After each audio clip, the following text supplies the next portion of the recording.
Welcome, everybody, to episode 165 of the Carpe Fide podcast. I'm not flying solo this week. I got my wingman back. It's a thruple. Yeah, we're going to have a guest. We're going to have a guest on in a second. Anyway, I'm back. So word choice is always important when recording anything for the internet. You know what, Jesse? It's okay, because one of the things I got in feedback from my solo episode, which, by the way, we'd still love feedback on. I should listen to it. One of the cool, bud. Thanks for that on the air too. Admitting to that one. Busy. That's literally the reason I didn't record. Is because I've been busy. Stink. All right, so not literally. You smell fine. Just to be clear. I appreciate that. One of the things I did here was that there wasn't as much humor this time, and I'm like, well, I was talking about people killing babies, and also, I wasn't there to make awkward jokes. Also, I just kind of stayed on topic the whole time. It was crazy. Covered a lot of stuff in 40 minutes and got out. So, but you're here tonight, so I'm sure everything will get off topic and there'll be much humor. Have no fear. Jesse, this is one of the things I was thinking about for the podcast. You know how like podcasts do ad read? Yeah, I've heard some of them do that. I just can never figure out, because some podcasts do them at the beginning, and some try to throw them in the middle, and some try to throw them at the end. Like when have you found is a good time to do an ad read on a podcast? So if I am listening to a podcast that has ads, I prefer it to be in the beginning and nowhere else so that I can skip it. Huh. I guess that's a great spot for an ad read. I hate it when they put it in the middle and it surprises me, and then I'm like, now I have to like figure out what's going on. You know, there was a lot of bombs being dropped on Israel today. That was kind of cray-cray. Did you hear about that? I've heard about the bombs, yes. Yeah, and you know what? With overseas wars, open borders, foreign and billionaire-owned farmland, assassination attempts on current/former/current presidents, it really helps in these turbulent times to be prepared now more than ever. And that's why we're letting you know about a company, offgridwarehouse.com. They have your back. They offer top quality duty gear, medical supplies, and tactical gear, trusted by military, first responders, and civilians alike. Whether you're preparing for the unexpected or need to be ready for action in a moment's notice, they've got everything you need. From long-term food to bug-out bags, body armor, emergency first aid, trauma kits, you can trust their products in the most dire situations. So don't wait until it's too late. Gear up today at offgridwarehouse.com. And you're like, well, that's weird. They've never done an ad read. And that's right, we haven't. But I know both these guys. They're really awesome. I literally deliver the products. The products are actually what they say they are. They're name brand. They're quality products that these guys have tested, used, and can teach you how to use properly. So, like, hey, maybe you're a guy that wants to be prepared. You said duty. I did say duty. Maybe you're a guy that maybe you're just a solo dude that wants to be prepared. You want to have your families ready. You need a tourniquet. Maybe you're like, a tourniquet? What's a tourniquet? Either way, go to Off Grid Warehouse. You can actually ask these guys exactly what the product is and how it functions. Hey, if you're a part of a firehouse, if you're a first responder of any kind, you need bulk supplies. These guys have got what you need. Like supplies to bulk up or supplies? No, bulk supplies. Like, let's say you're in a major city and you're like, wow, tourniquets, we need 1,000. They've got your back. That's what I'm saying. Making my way downtown, walking past pallets of bricks. Yeah, where did the bricks come from? Nonetheless, you can go to offgridwarehouse.com. You can use code CF10 for 10% off any purchase that you'd like to make there. And again, I will say, Joe and Pete are awesome guys. They do a lot of business and they have a lot of stuff. So if you have a question about, hey, do I even really need this? Or is there a better version of this? Go ahead and ask them. They have the right answers. Wait, what's the website? I'm going to go to it right now. Offgridwarehouse.com. Off grid, like if you want to go off grid, warehouse.com. All one word, but it's actually three. I got it. Yeah, it's a good stuff. Also check them out on Instagram if you want to see videos of like how to apply a tourniquet. They literally do that kind of stuff. Look at this Instagram. So kind of crazy. they're super awesome dudes. And I just wanted to send you that way. Because honestly, this is crazy times. And speaking of crazy times, we wanted to have welcome to the Carpe Fide podcast. This is a hard segue, but it's really not, because you have emergency food crazy for your dog. Times, somebody you need to talk to, someone you really want on your side, is the Italian Stallion himself. The Italian Stallion, none other than Andrew Debartolo, or you may know him as the Maple Theonomist. The Maple Theonomist himself. You're killing this intro, by the way. Oh, thank you. Great. Andrew's going to come on tonight. He's got a couple articles out there. He's got a topic he really wants to engage over, and we're really excited to have him on. How are you doing, Andrew? I'm doing well. All that I'm curious if those guys deliver up to Canada. I'm in the market for some hard body armor. I have a plate carrier. I've been updating it a little bit. I'm looking for some plates and some extra bullets. I just got my membership to the local gun club, so I'm as ready as I can be up in Canada. Which is, you know what? You never know when a moose or a mounted police is going to be around trying to, curb stop you. kill you. So it's always important to be prepared in Canada. Canada. Oh my gosh. Yeah, no, We'll let you know. That's what they do. That's what they do. I'm not actually sure about the international shipping. If I they did don't actually warn them in they advance. don't. I know a guy. I'm just saying. I warned them in advance. A lot of our listeners are in the Great White North, and they need to be prepared for those types of conversations. So they have been forewarned, just so you know, all of our listeners. You have been on quite a bit of, you just have been making some serious rounds since we last talked to you. Why don't you catch up our audience on where you're at now? Because it is not where you were the last time we spoke. No, last time we had a conversation, I was inside the office at my church in Kingston. Mm-hmm. And since then, our church merged with another church about an hour and a half north of us. And my family and I have moved to the other end of the province. And we are in the wonderfully warm Windsor. So I think we're actually south of where you guys are. It's warmer where we are than where you are. So we're here in Windsor, and I am still doing work with Liberty Coalition Canada, still the director of operations. We still have our podcast that we host, still working with churches. We just ran a series of conferences this last summer. We were in 3 spots across the country. The name of the conference was Politics in the Pulpit. So talking about Christian political cultural engagement. And just this last September, which I can say now because we're no longer in September, I began teaching at the classical Christian school at my church. I'm the 7-8 teacher, and I'm also doing worldview stuff with the high schoolers, including a New Testament survey this year. So different location, different work, lots of different stuff. We also, since we moved here, this would be another thing. When we moved here, my wife was pregnant with twins, and now the twins are crawling all over the place. So we have 5 5 out of the womb kids in a new home, new city, new job, new school, new church, lots of new things. It's been the year of change and transition in the non-purple haired woke kind of way. Super cool. Yeah. All original hair colors. I like that. That's good. Although I do appreciate the people with the purple hair. It makes me know that they don't agree with me. So that's just like a giant red. Easy to sign. Like everything they say will be based on subjectivity, and that's important to know. That's a lot of new. On top of that, just you've been really kind of hitting up this idea that you've postulated, and I really like it. That's the title of our episode today: Young, Restless, and Red Pilled. So we've got red peeled. Oh, geez, who are we peeling? Pilled. And we're really. What is wrong with you? Well, he peeled the faces off of the people.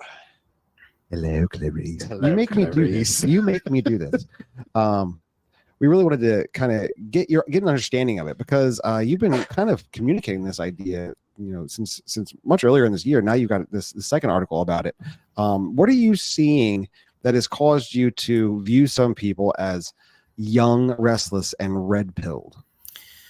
So where it all kind of began was actually coming out of some of the COVID madness. One of the things that happened up here in Canada is we started connecting with other like-minded pastors and churches that stayed open, that defied some of the lawless, unscientific COVID mandates. And so as we started kind of banding together and connecting, we started seeing a lot of similarities between us in terms of our soteriology, maybe eschatology as well.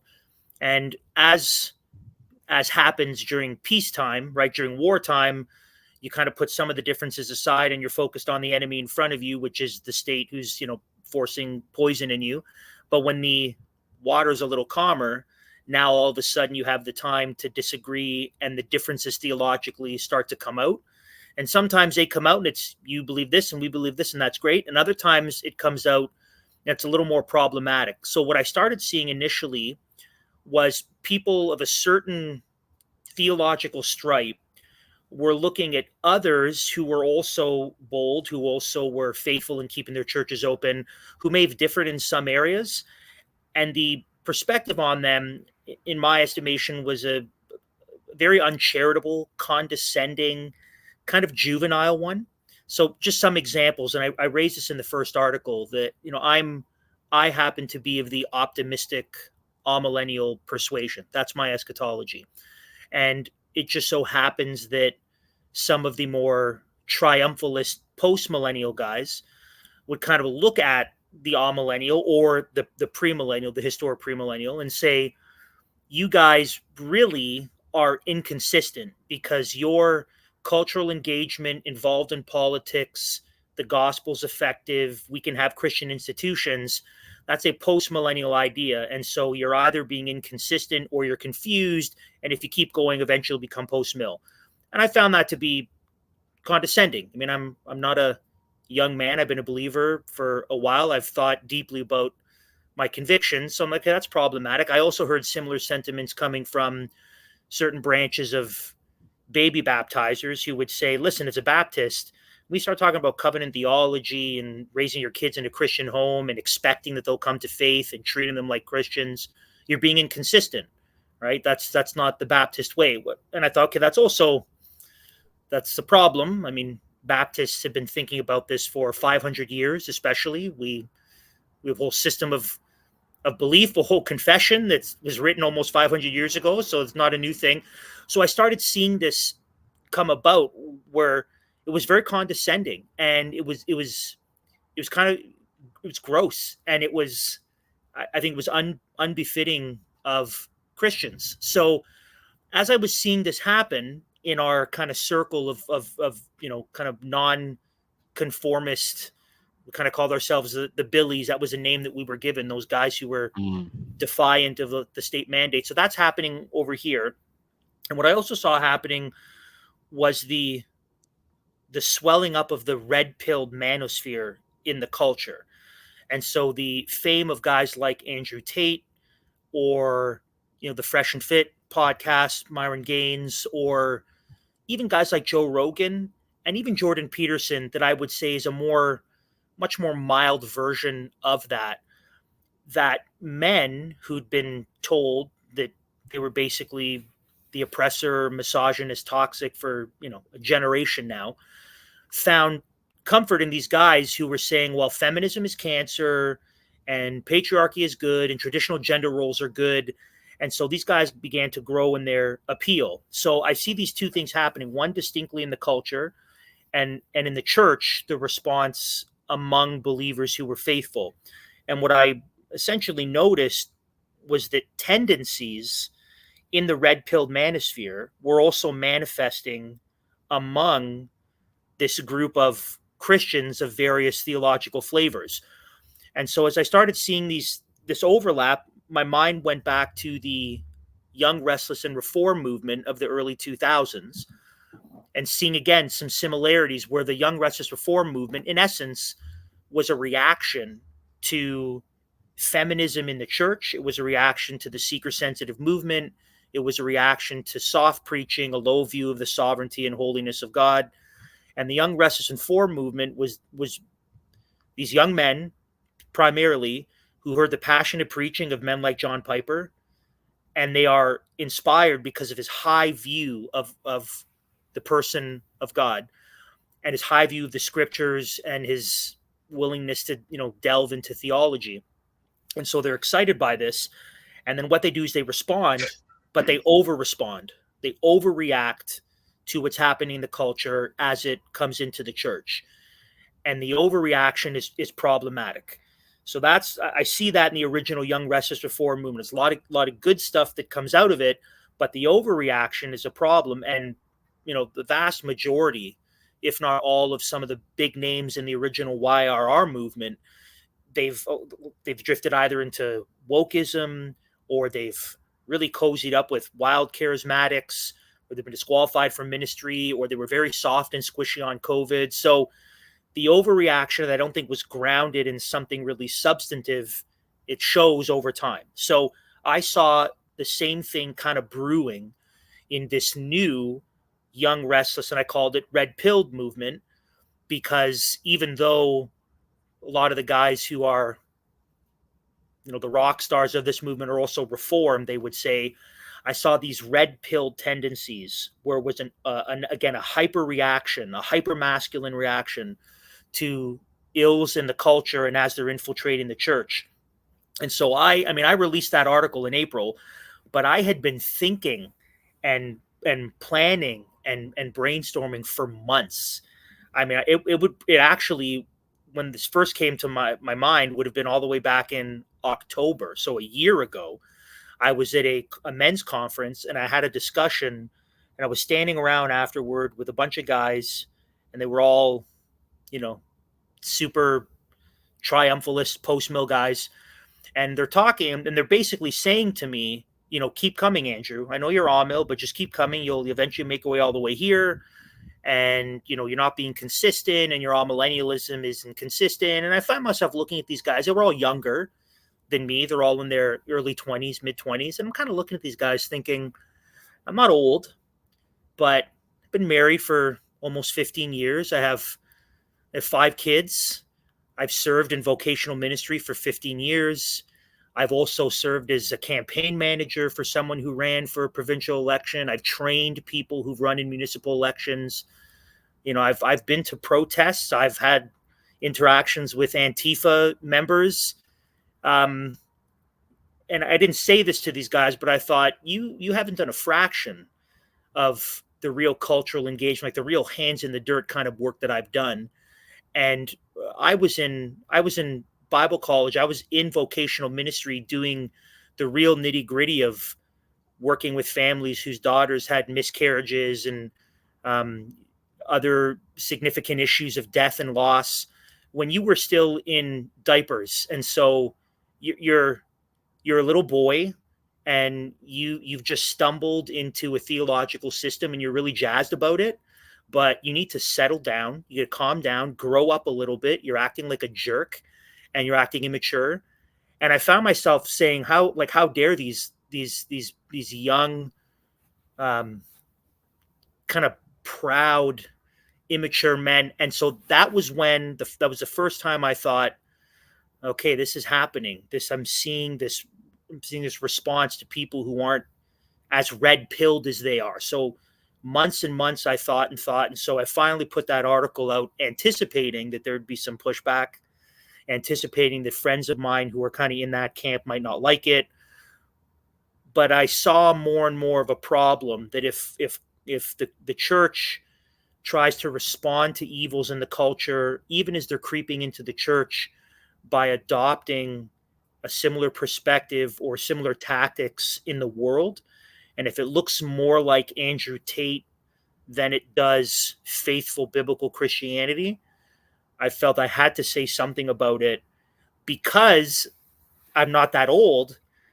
In many ways, a lot of the guys who are pushing this kind of thinking are my age. So I felt, as someone who's a contemporary, who's similar in age, I can speak to it. And what they can't say to me is, oh, you're just an old boomer, which is exactly what they say to guys who disagree, who are older. So that's a little bit of the history behind what led to the writing of that first article. And at the point where I said, I have to say something now, because I'm seeing it really affect young men, and it's not going to end up well for them, that they might flame out, and they might find themselves also veering too far into unbalanced territory. And so I needed to say something about it. Yeah, I mean, I think I agree with your analysis, and I apologize if it came to you from America, or if it was, something that was separate from this American movement. I feel like I see it here too. It's like, I listen to the messages of guys like Eric Kahn, Brian Sauvé, Michael Foster, who I think Michael Foster's toned down a bit recently, which is pretty cool to see that kind of correction there. But I think that, like, even something like a Moscow, Idaho, where I find Doug Wilson to be, I certainly don't agree with him on everything, but like I find him to be characteristic of an older godly man, right? He doesn't really put people down. He doesn't deride other Christians. You know, he derides worldly foolishness, but I don't really see him being, you know, childish with other men of faith. And I think that bears a lot of maturity to it. But I see a lot of people who follow Doug Wilson, on the other hand, acting not like Doug Wilson in that. So Yeah. it's like they want the punch, they want the you know, hard lines on theology, they want the edgy engagements and things like that, but it's almost like they don't have the maturity to go along and actually handle those conversations well. I don't know, It's what do you think? actually Alex Klusum and I have talked about this quite a bit. That what it seems is if men like Wilson, who, and I'll be the first to say, there are moments where I think there's certain things he has said and written that I think might be a little bit too much. I mean, overall, the evidence of his faithfulness and his commitment. He's served at his church for over 40 years. I don't know if you've ever been to Moscow, Idaho. I've been to Moscow. I spent a week there. They basically own the downtown core. Half of it is businesses with people who go to the church.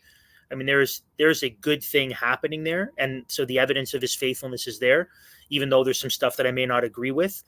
But the work that he's done over decades, a lot of younger Wilsonites, both in Moscow and outside of Moscow, are almost riding on his coattails, punching people as they do.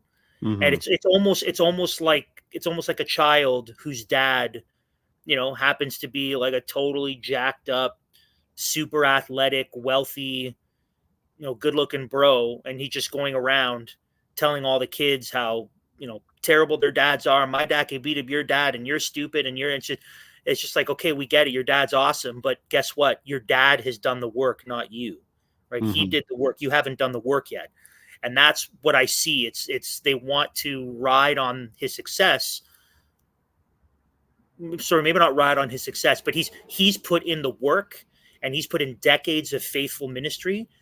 And so that's why you see the fruit. And then other people who haven't done the work are standing on his shoulders, writhing about like it's a chicken fight in a swimming pool, but they're sitting on his shoulders, but they're the ones that are thrashing like children. And it's immature, and they haven't. I really think for a lot of these guys, especially guys who are in their mid-20s to mid-30s, I just think they haven't suffered or failed enough to mature.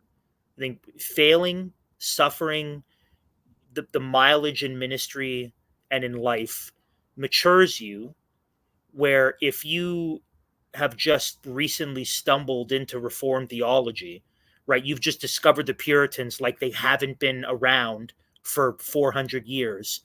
And now all of a sudden, because, you know, you're feeding your baby's communion and you're doing covenant renewal family worship and your wife's putting on a head covering, now all of a sudden you're an expert who's been faithfully serving for decades, even though you just uncovered this 6 months ago. Like, just slow down, take a little bit of time, put some more years on it, grow up a little bit.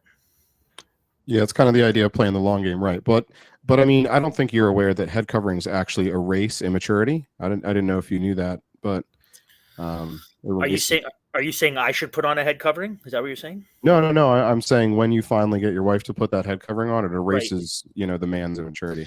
I got Jesse a head covering, and I even cut 2 eye holes out of it, and he can slide it right over all the way, and but he doesn't wear it often, as he should. Yeah, basically, one of the things that Doug Wilson's always kind of been key on when he first started communicating that there needs to be an edge to how we deal with idolatry in the world, and he started talking about the serrated edge. He always said that there's a caution with the serrated edge, because you can essentially use a serrated edge to skin the game that feeds your family, but there's also a level of it where you can put the serrated edge in the hands of a serial killer, and the serrated edge, though it is a tool, can be used in both manners, and that can be a problem. Yeah, a serial killer can wield it, or worse, a moron. so all right, kind of got us into why you wrote that initial article.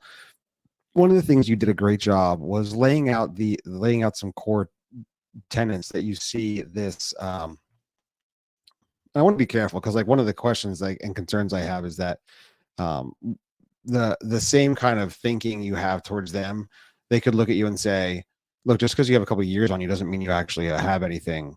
It's all about the Bible, right? Like, and then they launch into their whole diatribe again. But you've identified. You see the Crusades. You see Hitler when he, the real problem. Oh gosh. You identified several like core principles that you see them kind of taking beyond a biblical paradigm and pushing into a territory that can open up them and additionally their ministry that they would seek to do to attacks from the world as well as not having the foundation of the good scripture under it to even hold it up in the first place. Mm-hmm. So why don't you elaborate on some of those? So the original article I wrote in April, and I had identified essentially 5 categories that I noticed, and again, I'd been thinking about since October. So that's November, December. It's 5 to 7 months of me dwelling and thinking and having discussions with other pastors. So I had 5 initially. I pared that down to 3 because I didn't want the article to be longer than it was, which is the longest one I've written to date. And so I just kind of, tucked these other 2 away and said, maybe they'll come out at some point.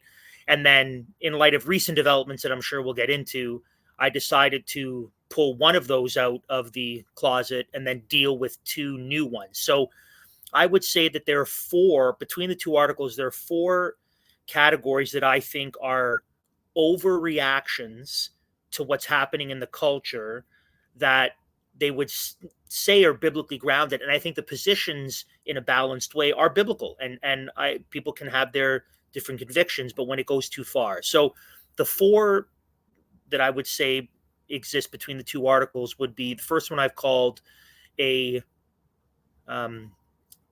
condescending postmillennialism. And the condescending postmillennialism is essentially to say that postmillennialism alone has the market on cultural engagement, building Christian institutions, and believing that the gospel will be successful and that we can be victorious in Christ, even on this earth in a physical way. That postmillennialism alone has the market on that. And I essentially said, first of all, that's historically laughable. Essentially, all of the apostolic fathers were premillennial. Augustine was amillennial. Many of the reformers were amillennial. The Puritans were, several Puritans were premillennial. Spurgeon was premillennial. So historically, unless you're going to say that all these men were mistaken or they were being inconsistent, I think that's a very foolish position to take. But essentially, it's this understanding of a kind of triumphalism that we can just march our way into a Christian nation and everything's just going to go up and up and up. And if you're optimistic, you're either post-millennial or you're inconsistent. So that was the first thing. And I said, I'm not post-millennial. I do the work of cultural engagement. We've seen some successes. I think it's condescending to say that I'm not being consistent or I'm really post-millennial. I just haven't realized it yet. The second one was what I called an overreacting patriarchy. And I mean, I didn't get into this in the article. I don't think that patriarchy and complementarianism are actually at odds. I think that patriarchy and complementarianism I think you're looking at 2 different things. I think patriarchy essentially is an understanding of how God has designed the world to work in terms of leadership structures.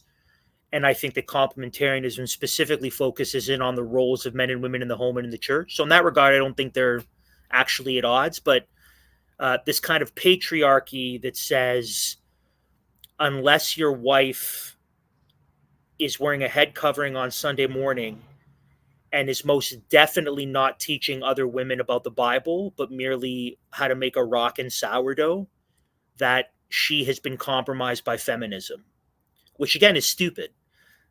Because I would look at my own wife, for example, and say she's most definitely not been compromised by feminism, and we understand the way God's made the world and our family and our church to work, but she neither wears a head covering nor abstains from teaching other women what the Bible has to say about life and theology. So that was another issue. And then the I called it a myopic paedobaptism, which is the understanding that only the paedobaptist, only the Presbyterian can properly understand both covenant theology and raising kids in the discipline and instruction of the Lord. That Baptists, assume their kids are demonic little pagans, and Moses didn't say everyone can come through except for the babies. They have to stay on the other side of the Red Sea. It's just stupid stuff like that. I would like to correct them there, because I mean, I think their kids are also evil little pagans. It's not just my kids. So I'm going to say, no. I mean, I We think definitely don't have your the kids, market on that, I mean, yeah. our kids, all the kids. Yep, demonic little pagans. Yep, Yep. terrorists. They would murder you in your sleep. They just lack the ability. It's just true. Terrorists. They have political agendas. It's not just my kids. I just want to be clear. It's not just our Baptist kids. It's like, oh no, also your Presbyterian kids, the same. So I kind of looked at that and I thought, again, I mean, no, Baptists, Reformed Baptists for almost 500 years have a biblical response to rightly understanding covenant theology that is not the Westminsterian understanding of a covenant theology. And the reality is when I wrote the article, initially my wife was still pregnant with our twins, but my 3 older children, who at the time would have been 7, 9, and 11, they all profess faith in Christ. They've all been baptized. I raised them in a Christian home with an understanding of what it means to serve and love and obey Christ, and reading scriptures and praying and doing family worship. And I remember speaking with someone one time when my kids were younger, and he asked me, do you think your kids going to come to faith? I'm like, yeah, I don't have a doubt in my mind that they will come to love the Lord, because my wife and I do, and we will raise them in that home. And I know how God operates, and he tends to operate a certain way within families, but that's not a Presbyterian thing. And to say that if I'm not Presbyterian, I'm not doing covenant theology well with my kids, I think is, again, it's a little condescending. And then the fourth one that I addressed in the second article was what I called legalistic liturgy. And primarily what I addressed there is this kind of new resurgence of a Psalms only mentality with regard to singing in the church. And I say in the article, if that's your conviction, sing Psalms. If you want to sing hymns only, go for it. I mean, my preference is I love hymns. I love singing hymns, whether it's from the Reformation or from the Puritan era, or, hymns of the late 1800s, early 1900s. Sure. I mean, if that's your preference.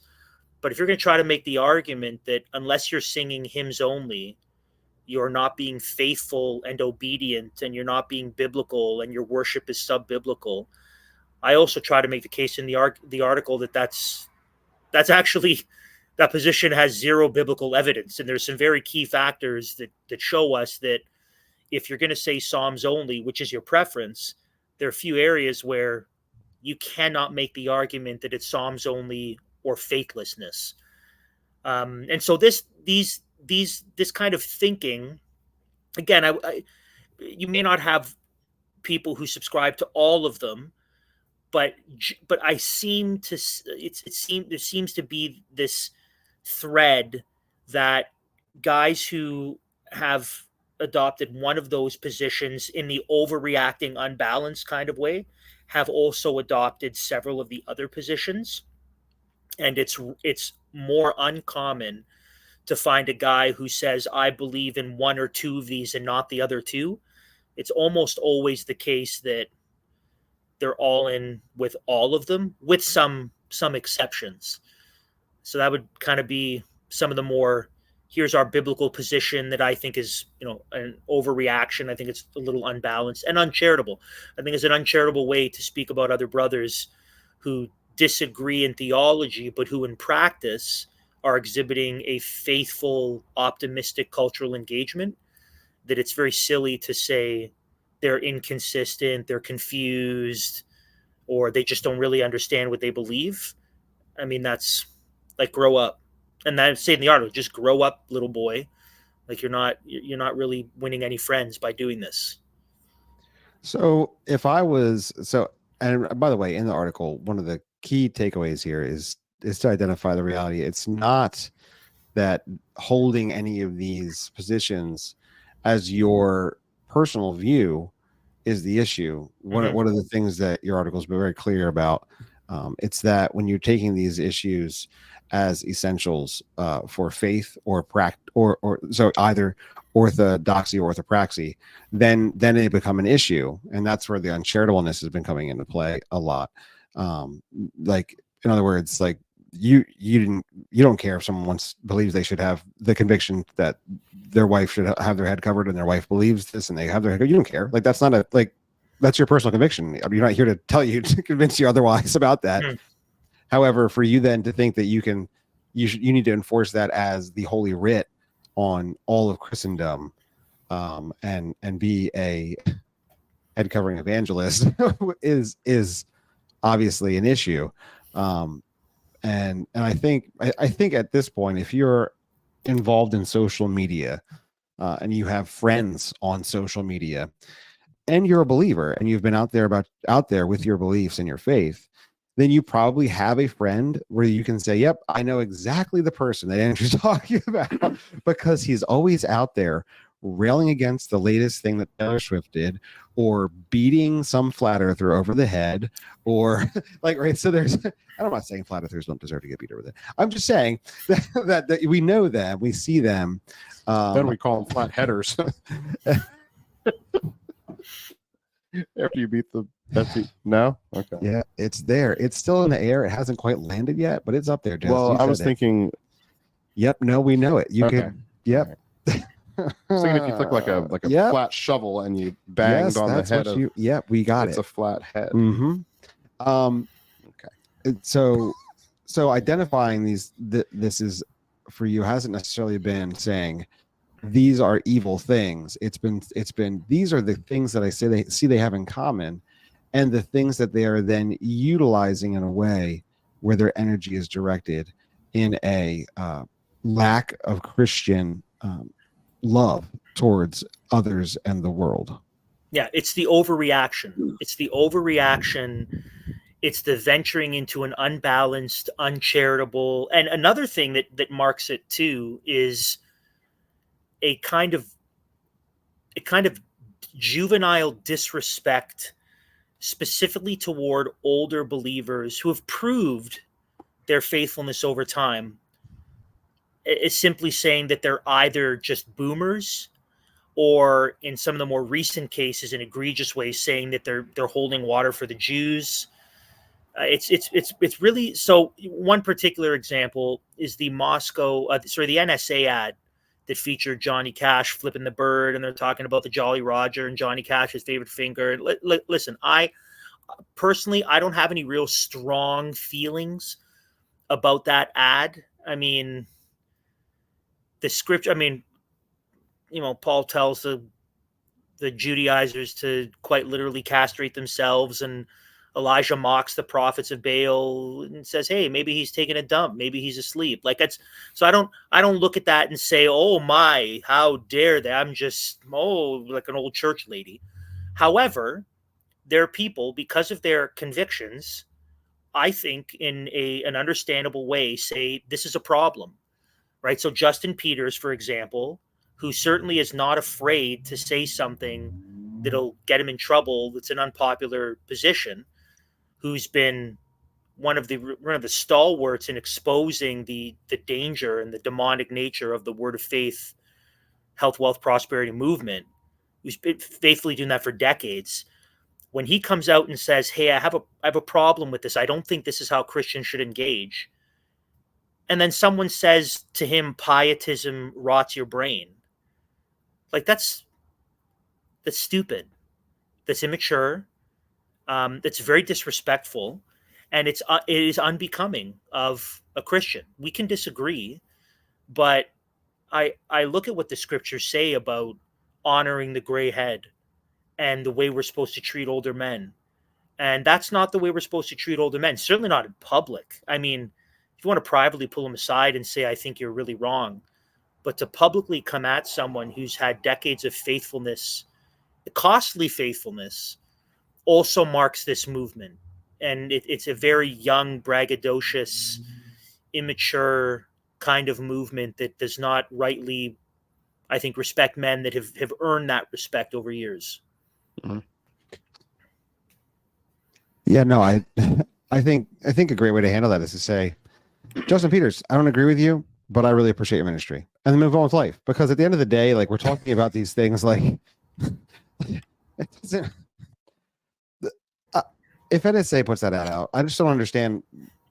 Like, I don't have to defend it, but I can say that honestly, like, much like you, I have no problem with it. In fact, I agree with it, and I'm on board with it, and I'm okay if you're not, because I feel like you're probably interacting with a totally different group of people that you speak that a different way too. Like, I'm okay with You that. mean your first reaction wasn't to just deride somebody who thought differently of you? Oh, you don't.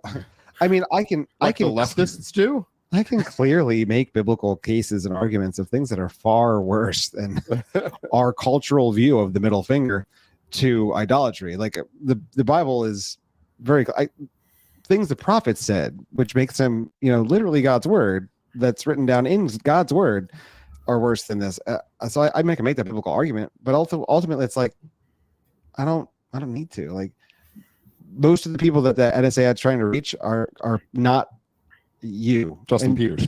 Right? Like, Justin Peters isn't like, well, now I rescind my application. NSA, like, he wasn't doing that anyway. Like, he's saying his opinion, and he's allowed to have an opinion. Like, people are allowed to have opinions, and you're allowed to not agree with them, and you don't have to be a jerk about it. And Right.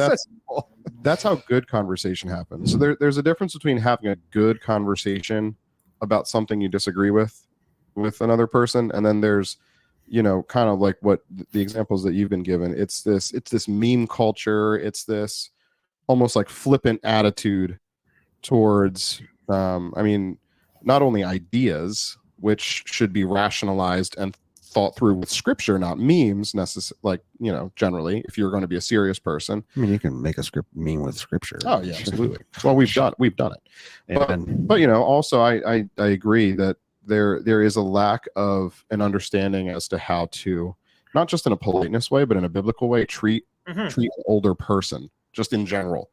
I don't think young people were raised with any sort of etiquette, let alone a biblical framework of etiquette as to how to be respectful to another person. Well, because a lot of these guys, and I include myself in this generation. So technically, I'm the last year of the millennial generation. So technically, I'm a millennial. I remember telling some people from church, they're like, "Oh, that explains it." Like, I'm just right at the tail end of being a millennial. But people my age, the generation and a half generation younger than me, what we've basically been taught is that the older generation in every way has completely failed us. That's what we've been taught in every way. They failed us economically, they failed us spiritually, they failed us emotionally. And listen, I was at a political party convention where they invited me to speak, and I essentially said we need to be honest about the failures of our parents and our grandparents, and how in many ways they have handed down to us both a culture and a lack of being equipped to deal with it. So I'm not saying we need to paint everything with this kind of rosy colored paintbrush, but what I am saying is, when you've been taught that everything that all of these older people have ever done has been wrong and has been to your detriment, then obviously you're not going to respect them. You're not going to value them. You're not going to want to listen to what they have to say, because they're a part of the problem. They're a part of the post-war consensus. They've just imbibed that so much. So you're not going to respect them. Why would you? And that, unfortunately, is a marker of the red pill manosphere. The red pill manosphere is marked by a youth that, the way they speak to women is gross. The way they engage with older people is pretty despicable. And so that seems to have crept into this thinking as well. Yeah. I think one of the things that I've been thinking about when it comes to a lot of these reactions is just like the word that keeps popping into my mind is like this immaturity. right? This immaturity, like we need to grow up, we need to become mature. And I think, Justin, you and I were in such growing up, we were in such a better position than the majority of our peers and the majority of culture, because we had a father and mother who were not perfect. We can be the first to explain our parents' faults, just like they can be the first to explain ours. but they loved God, and they grew, and they changed, and they matured, and they discipled us. And we both entered into ministry very young, but we didn't try, but we were always discipled by our father in ministry. Like we've never done ministry without our dad. And I think that helps people grow up. That's what discipleship is, right? That is the older man teaching the younger man. That is the older woman teaching the younger woman. That's literally what discipleship's supposed to be. And the parent relationship with a child is exactly how it's supposed to look. Our friend Alex, he's over in the Midwest. He's written a book on manhood. I've read it. It's very good. It's better than It's Good to Be a Man by Michael Foster, for any of those who are listening that might be interested in it when it comes out. But he speaks so highly and with such with the utmost respect of the man he calls his spiritual father. And without that man in Alex's life, he would have gone off the rails if he even stayed on them. And he helped ground him in what it looked like to study the Bible, and what it looked like to take people seriously, what it looked like to disagree, and how to converse about that. There's a growing up process through discipleship with older men that is severely lacking in our generation. And I think that we're starting to see this snowball effect, and I think it's gaining traction. I think that you're right to write articles about this and address it, because I think I see it gaining traction. And without those discipleship type relationships, which are difficult and time consuming, it's not going to slow down if we can't course correct it. It's probably the case that there's some daddy issues as well with a lot of these guys, kind of lack of good, solid, stable, consistent dad, or the surrogate spiritual father. Like in my case, my dad was a non-believer. My dad had some pretty significant issues, and eventually he left. And so I don't look back and see my dad as being a very positive, consistent influence in my life. But the Lord in his mercy brought wonderful, dear, older men, both that were my dad's age, but also that were like my grandfather's age, who functioned as these kind of surrogate spiritual fathers that I'm grateful for. I think I was actually having a conversation with my son. We were driving home from youth group tonight, and I was telling him about this wonderful, sweet, older, godly man who's older than my grandparents. He passed away several years ago, and just talking to my son about this man's influence in my life, and how grateful I am for him, and the time we spent having breakfast talking about poverty of spirit, and just having him disciple me through a fairly difficult season of my life. But God brought those men, and so I have a fondness toward them. But I'd be curious to know a lot of these guys' kind of lack of good spiritual fathers, especially early on in their life, and how much that affects the way they treat these older godly men now. Yeah, I think, Justin, I'm going to let you talk. I promise. I freaking promise. But I'm not going to lose my thoughts. Okay, good. Because I will lose mine. And I think that I was going to bring this up earlier, and then I literally forgot it until you said what you just said. But I think that that's so evident in like the Twitter storm about the fact that James White and who was it, Brian Sauvé or whoever, had a phone call. They had a phone call, and guys, they made up. Yeah, Eric Kahn, guys, they made up. It's like, first off, why did it have to come to that? First of all. And second of all, why is this an abnormality? This is what younger men are supposed to do with older men, is have those relationships. And why does it take one internet theology guy and another internet theology king, to have that connection? He should be having that connection locally, and maybe he does, and I don't know, but I think it would be more evident. But whatever. Like why is that a big deal? It shouldn't be a big deal. One of the things in the article back in April, you were very clear. I was outlining your walk into the young, restless, and reformed movement back at. I think we should just call it your back at the beginning of the two. Well, they're both your, so we're trying to avoid. You have to No, the second one is Yerp. young, restless, and red pill. The You new, gotta- the Yeah, I shorthand will is the new. The shorthand is the old YRR and the new YRR. So the old YRR, which I would say technically was something we were all a part of. So Yeah. back then I was consuming all that I could, coming from Resurgence, coming from Wilson, coming from The Resurgence. Driscoll Remember Chandler. that thing? Oh, Yeah, man. no, I remember it. I still have the archived website stuff. I still have a ton of the free resources, which are still awesome to this day. And I'm consuming all of that, but the difference is, I think what we have now, and this might, maybe you can help me. Maybe you can tell me how this sounds in your estimation, Andrew. I'm just dropping things over here. I apologize. Yeah, we're ignoring you. The difference, I think, for me was I was consuming all that and engaged with that theologically, but it wasn't my community. And I think there's a real issue with the internet now and the distance between some of these guys looking towards some of these real, it's not necessarily manosphere guys inside of the church. It's more like, I don't know, patriarchal kind of guys only. Like, yes, I understand patriarchy is just a way to understand responsibility inside of complementarianism, which is great and biblical. But like, I don't know how to explain it, because they're not manosphere guys. They're like patrios guys or whatever. Like, it's something different. They're not Andrew Tate. Like, that dude is a wackadoo. Like, I don't want them to be lumped in with them. But I feel like they look to these men.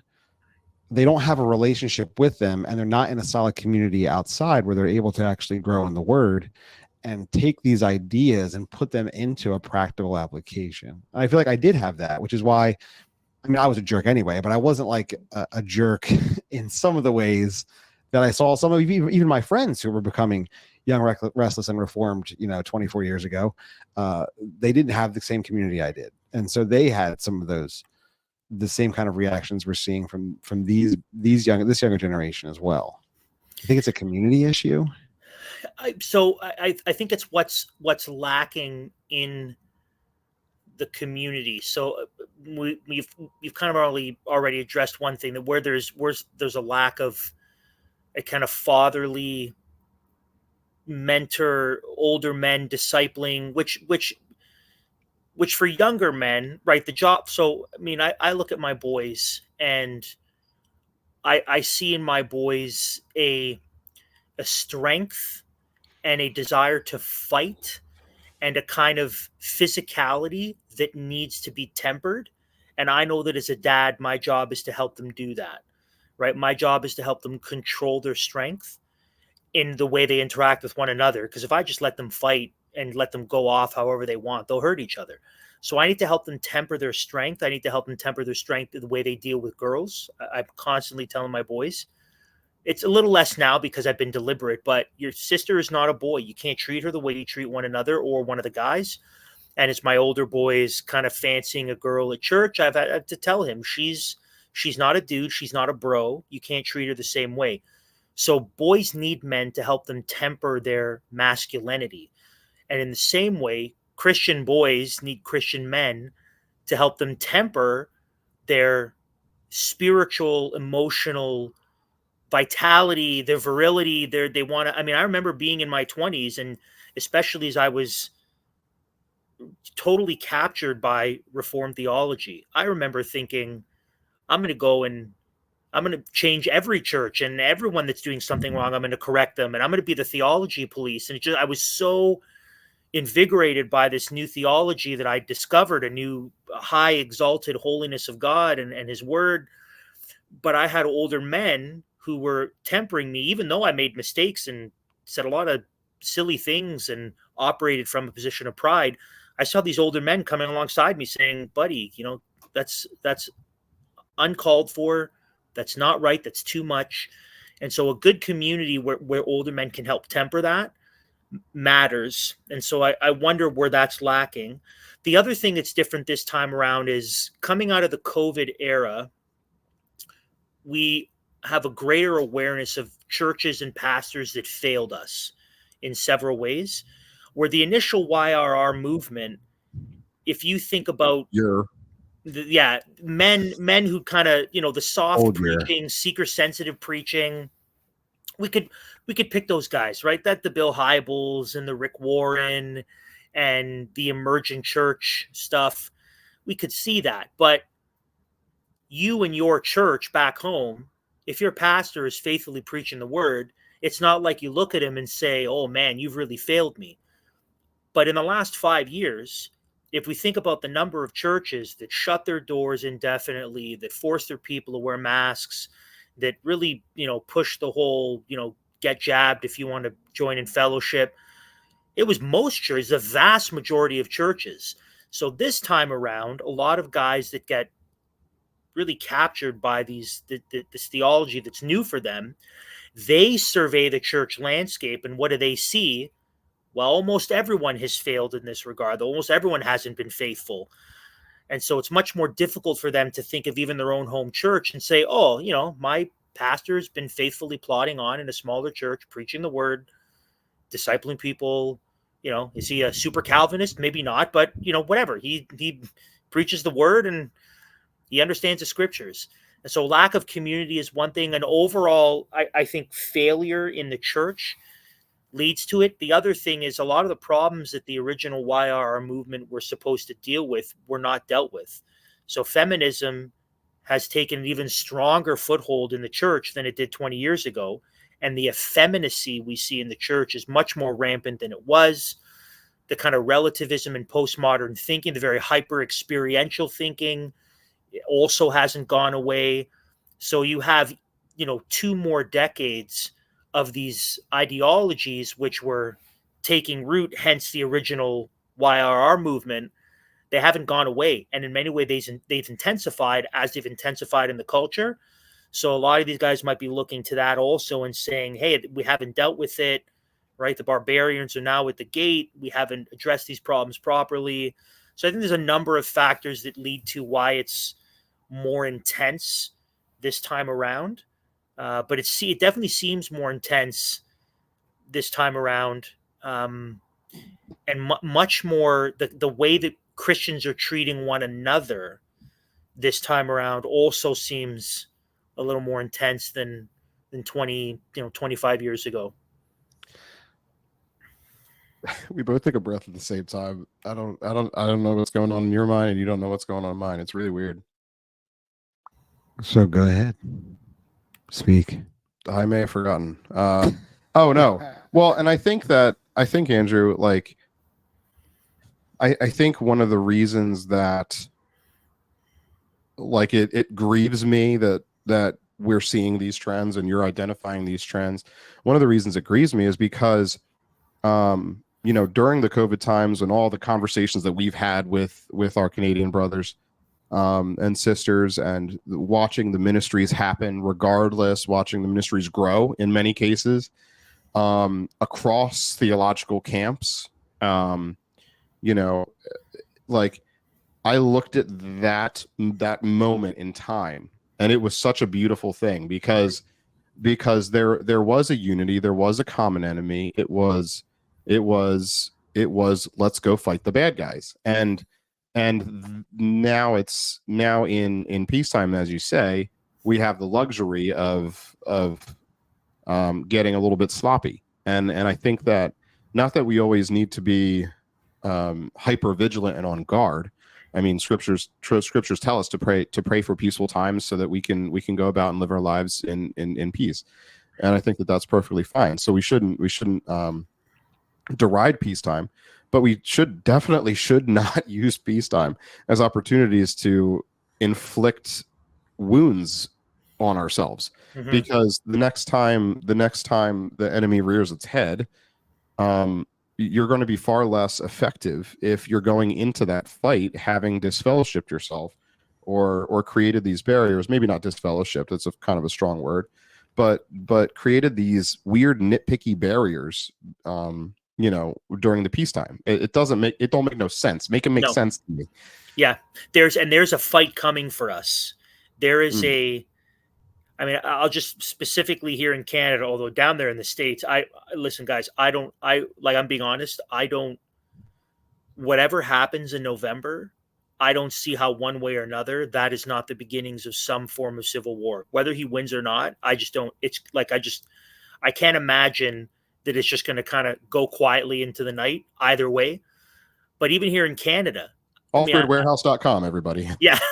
It's like, I think about what's happening down there. I think what's happening up here in Canada, specifically in our context. I mean, our elected officials continue to debate and push legislation that essentially will outlaw Christian thinking, that will make, speech protections erased, that will enshrine all sorts of hate speech, garbage. I mean, it's so there is a fight that is coming for the church that will require not only faithfulness and not only steel spines, but what we've forgotten so quickly is that men with whom we disagreed in a number of areas theologically, we were, at least in my case, literally, and I use that word correctly, literally linking arms on a snowy Ottawa street while police officers from around the country were pushing us back with riot shields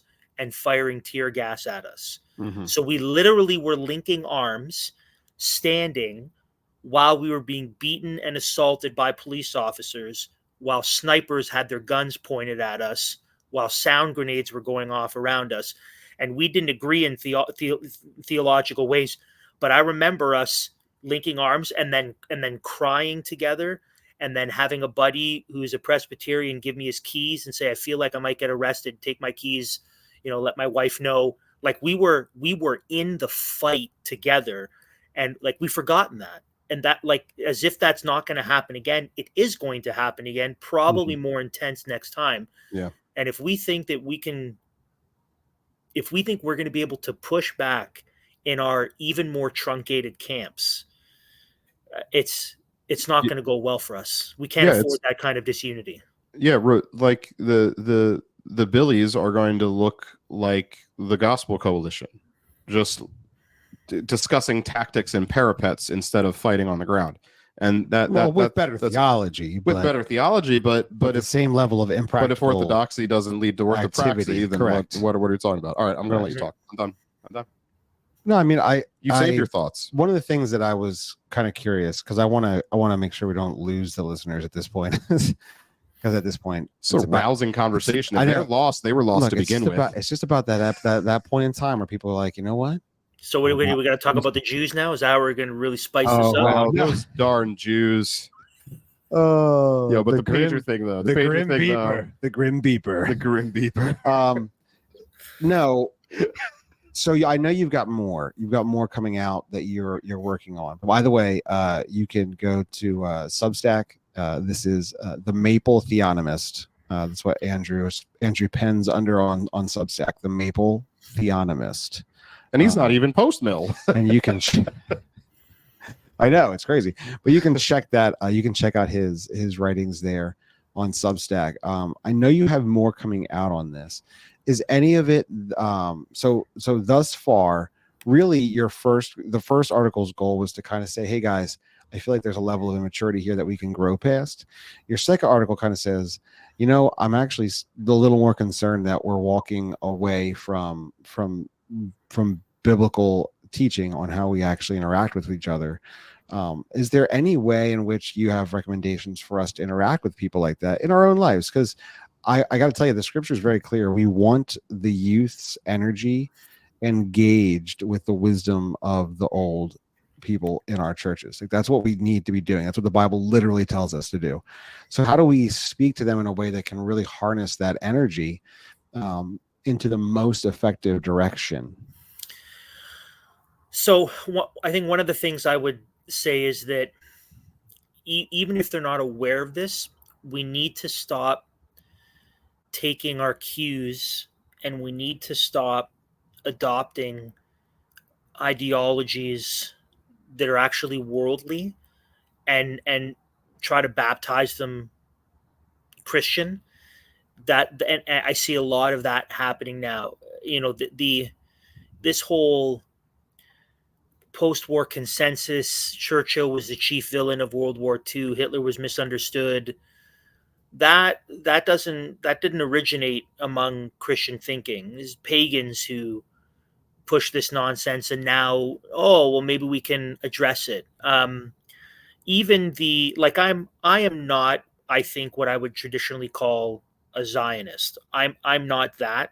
I'm not sending money to Israel to rebuild the temple. I don't think they're God's chosen people. I don't think that we need to gather up the red heifers for the impending sacrifices. That's not me. However, there's a kind of anti-Semitism that is not rooted biblically. Martin Luther included in it all. He's an interesting character. I don't think we can just say he was anti-Semitic and then be done with it. But there's stuff in the world that we're bringing into the church, and it's coming into the church. And part of the so a guy like Andrew Torba, for example, who, for anyone who doesn't know, he's the creator of Gab. A guy like Andrew Torba, some of the stuff he posts, he's like, Aristotle was right that multi-ethnic countries are bad, and oh look, I'd rather be in Poland because it's 98% white, and oh look at this, Hitler was a Christian prince. Like, he's bringing this stuff in from the world, and he's baptizing it Christian. And I think we need to encourage people that if we're going to have a worldview understanding, I think we need to stop pulling from sources in the world, right? So, for example, and some people might disagree with me, I think that Jordan Peterson, for example, I think Christians should have nothing to do with him, his writing, or his thinking. I mean, in terms of maybe some of his political analysis, I think in some ways he's addressing some of the ills of statism. But when it comes to philosophy and theology and ethics, I think Peterson needs to be abandoned because he's not operating from a biblical worldview. And you cannot take from the poison well and think that you're going to be able to drink that down and it's not going to affect you in some way. Yeah, we don't need Jordan Peterson to understand biblical ethics. No. And so no, we need him to understand biblical ethics. We need him to understand biblical ethics. But we don't need correct. As Christians don't require. We need him to get saved. So I think the source of our information and the source of our worldview matters, and that's one way we can help. So that basic question of where are you getting this kind of question? Yeah. And they might not even be aware of it. So the amount of guys, the amount of even professing Christian guys who are starting to make the case for some sort of polygamy or polyamory because it's not explicitly forbidden in the scriptures except for kings and elders, and because men are sexual beings and we've been made biologically by God to spread our seed and blah blah blah blah blah. That's not coming from the scriptures. That's coming from these red pill bros, these chads in the manosphere who are pushing that. So they need to be aware of where this stuff is coming from. And if it's coming from the world, we need to leave it in the world. We can't just baptize it. And that would be one thing we can do.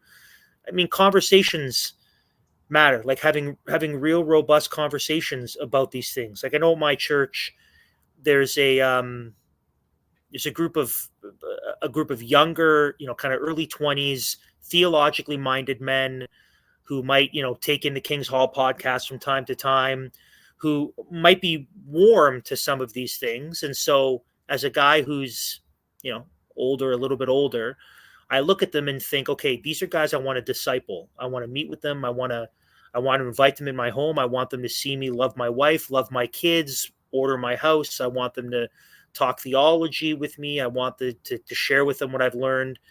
And so actually taking an interest in investing in their lives and showing them what real faithfulness looks like the real costly biblical faithfulness doesn't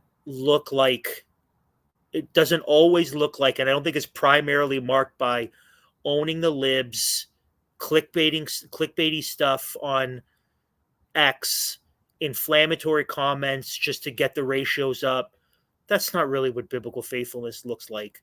And we need to show them what it looks like, and we need to model it for them. Then we need to call this stuff out where we see it. And I mean, I know for a fact that there are guys who do not like some of the stuff I've said. I know there are guys, specifically some of the guys we've mentioned, who have called me a slanderer on social media, guys who've said some pretty awful things about me. And like I said in the second article, since the Lord saved me, I've devoted my life to loving and studying the scriptures and to helping other people do the same. And I'm not going to let some immature Theo bros stop me from doing what I believe is right. And I'm going to keep doing it. And they're going to have to have a conversation or grow up. And if they're at some point, we need to say, hey, be warm and well fed. I hope you smarten up, but I've said all I can say. Kick the dust off your feet and keep on ministering. Yeah, and I have a family that needs to be discipled. I have a church where, as a layman at my church, I have responsibilities to serve and use my gift and edify the body. I have younger men that I'm discipling. I have, in the context of my church, students I'm teaching and helping to develop a good worldview.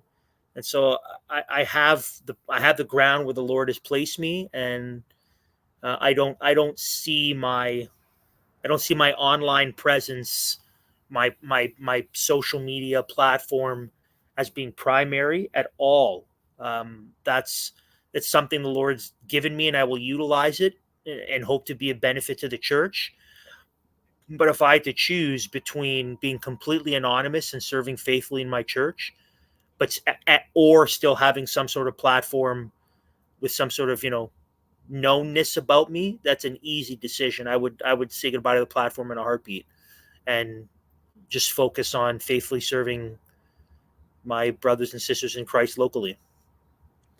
Well, Andrew, you'll always have a platform in our hearts here at the Carpe Fide podcast. And that makes it all worth it. Yeah, we don't platform jewels in anyone. the crown. Jewels in the crown. We don't platform anybody here at Carpe Fide. Okay, the reality is anybody can come on and talk to us about anything. It's just, Well, you need a if you have platform bad in order to ideas- platform people. no, that's what I'm saying. Yeah. If we're not platforming anyone, anyone can come on. It's not like we have particular people we have to put on. Like if that crazy, I don't really want to talk to heretics. I know, I'd love to engage with heretics. I just don't have the time. You know what? That's fine. I'm just not going to get into it. It was an interesting idea that I was struck with today by not like that somebody Bible talking Dingers about podcast. platforming, and I'm like, oh, that's interesting. Let me talk about that, like platforming. Yeah, I don't think platforming is the right word that we should be using. Like, I'll let somebody with bad ideas come on the Carpe Fide podcast, so I can tell them their ideas are bad. Like the lady that wrote that Christianity Today article. I'd love to have her on and help her understand how her ideas are unwise. That would be hilarious. But nonetheless, Andrew, that's neither here nor there. So I've tried to be very clear on that. People can find you at the Maple Theonomist on Substack. Is there anywhere else that they can connect with you if they have any more thoughts about the new YRR? YRR? The new year. Yeah. So Substack. So the mapletheonomist.substack.com. That's where I write. I try to post stuff once a week. I also record my blog via audio for people who want to listen to it, and they can find that if they're interested on Podbean as well. But I also have an audio link on the Substack. So that's very convenient, by the way. Very convenient. Well, I see what Doug Wilson's done with Blog and Mablog, and I'm like, it's so brilliant recording your blog for audio. I mean, people are driving, and so I that's there. That would be one place people could if they want to read my thoughts. That's where that stuff comes out. The Maple Theonomist is also on Facebook and X. My personal Twitter or my personal X is where a lot more of my spicy thoughts in general come out that may not be of the Maple Theonomist variety, but that's kind of where I don't hold back as much. But really that's the place where I spend time thinking and writing, and it helps me. I found that even before there was a blog platform years and years ago, I just began the process of writing for my own sake, to put my thoughts down, to help me make sense of stuff, as an outlet for me. And then I thought, we'll start putting stuff out. So This week, I don't know when this is going to air, but this week in real time, as of time of recording, I'm releasing a post on Truth and Reconciliation Day here in Canada, which is basically Indigenous Orange Worship Day. And I'm talking about that.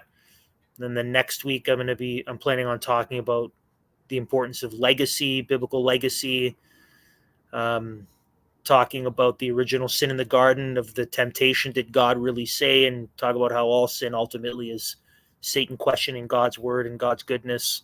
So stuff like that. Talking about politics, obviously, as elections come up, there's going to be some political stuff that needs to be discussed. Yeah, that's where people can find me. And Perfect. if they really like it, if they read it and they're like, wow, this is good, this is encouraging, this is then they can also become a paid subscriber, which I will not deny. I won't say no to that. Yes, so you can continue the supporting of his ability to take time out to do podcasts like this and actually write the articles, because let's face it, none of us have enough time. We are all strapped. So that is awesome. Andrew, I appreciate you coming on. And as you dive deeper into the new year, we will probably have to have another conversation. It's fun to say. I like it, the new year. Yeah. It makes me want to sing a Hey there, Christmas carol. Homestar. How are you doing in the new year? Yeah, it makes me want to sing a Christmas song and get some eggnog out and start getting ready for the new year. I already had a conversation with someone recently about making eggnog lattes and spiking them with whiskey. So I'm already there. You could just try the Carpe Fide recipe for eggnog, which is I didn't have it when you guys were up there at the church at War because of the crazy snowstorm. Remember, that was it ended up happening, but I'll be missing it again. I'll send you the recipe, and then you can. But it's different. You guys, your dairy's different down there. Your cows are different. The milk is different. We got all the hormones in our milk, baby. Heavy whipping cream and half are relatively similar, and whiskey. Be fine. And whiskey, yeah, you got perfectly good maple whiskey. You can put some brown sugar bourbon up in that thing. It'll be fantastic, I promise. We send you that 100. It's over 100 years old, this recipe, so we'll get it to you. That's all I got. Yeah, send it. I'll try it. That's all we have to offer. That's good. But I appreciate your time, and definitely check out the Maple Theonomist. There's way more good content than trying to dissect this YRR. Not that this isn't important, just that there's a lot of good content because Andrew's been writing for a bit. It's what all the geniuses do. They write to get their thoughts out because if their 100%. Brains would swell if they kept it inside. 100%. So definitely go check that out. Also, you can get 10% off if you use code CF10 on offgridwarehouse.com. Just wanted to say that. And with that, dear Christian, we hope that you this day would seize the faith.